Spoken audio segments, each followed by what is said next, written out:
बहुत सारे बच्चों का मेरे पास ये मैसेज आ रहा था कि मैम स्पॉट काउंसलिंग क्या होती है, उसके बारे में मैं आपको यहाँ पर बताने वाली हूँ कि what is exactly spot counselling. ठीक है, स्पॉट काउंसलिंग बेटा वो वाली काउंसलिंग होती है जब यूनिवर्सिटीज यहाँ पर अपनी पहली, दूसरी, तीसरी मेरिट लिस्ट अपलोड कर देती हैं।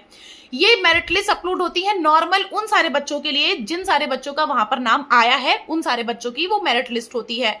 अब मान लेते हैं कि तुम्हारा नाम नहीं आया, तो क्या होता है, यूनिवर्सिटीज क्या करती है, वो स्पॉट काउंसलिंग कराती है, जिसका नाम स्पॉट काउंसलिंग होता है। स्पॉट काउंसलिंग का मतलब आप यूनिवर्सिटी पहुंच के करते हो। अच्छा, यूनिवर्सिटी पहुंच के कैसे होता है, देखो स्पॉट काउंसलिंग हमेशा ऑफलाइन होती है, ऑनलाइन नहीं होती है, ये चीज मैं आपको बता देती हूँ। आप जब स्पॉट काउंसलिंग करते हो तो स्पॉट काउंसलिंग के लिए आपके पास मेल आता है, प्लस इनकी नोटिस आती है। अच्छा, ये नोटिस और यूनिवर्सिटीज की अपडेट, हर एक यूनिवर्सिटी की अपडेट, यूनिवर्सिटी कब अपना पोर्टल ओपन कर रही है, एडमिशन फॉर्म कब निकाल रही है, इन सब की अपडेट हमारे इस चैनल पे मिलती है।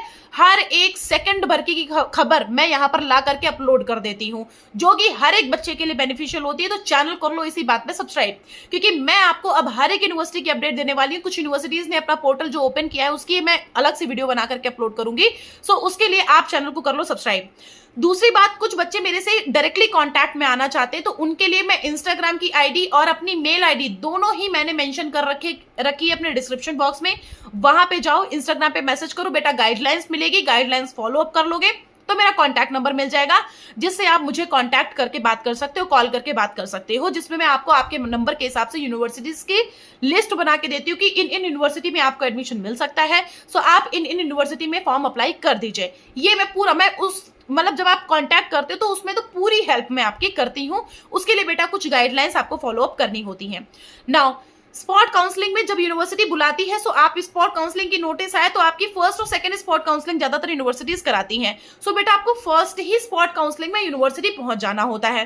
अब आप बोल रहे हो कि हमें कैसे पता चलेगा कि हमें भी पहुंचना है, सो ये तुक्के की बात होती है। मान लेते हैं लास्ट जो थर्ड मेरिट लिस्ट निकली उसमें आपके लास्ट नंबर आए हैं 150। अब अगर आप 149, 148, 147, अगर आप 149 से लेकर के 100 तक के अंदर हो, सो आप जरूर जाओ। मतलब मैं तो बहुत ही कम नंबर तक बोलती हूँ कि आप 0 पे भी हो तब भी जाओ, क्योंकि कोई जरूरी नहीं होते हैं कि वो 150 से लेकर के 140 वाले बच्चे बीच में आए, कोई जरूरी नहीं है। सो आप अगर पहुंच गए तो जितना बच्चा वहां पे पहुंचता है उसके जितने नंबर होते हैं, फिर जो मेरिट लिस्ट बनती है वो जितना बच्चा वहां पहुंचता है उनके हिसाब से बनती है। सो ये होता है स्पॉट काउंसलिंग। वहां जाते हो, नॉर्मल साइन करते हो, अपने नंबर लिखते हो, फिर चले आते हो। ये होता है नॉर्मली। आना दूर दूर से पड़ता है, करना सिर्फ यही फॉर्मेलिटीज होता है। पेड सीट भी इसी में मिलती है, पेड सीट के लिए भी वो टिक करा लेते हैं अगर आप इंटरेस्टेड होते हो तो। बहुत सारी इंफॉर्मेशन मिलने वाली है, चैनल करो सब्सक्राइब।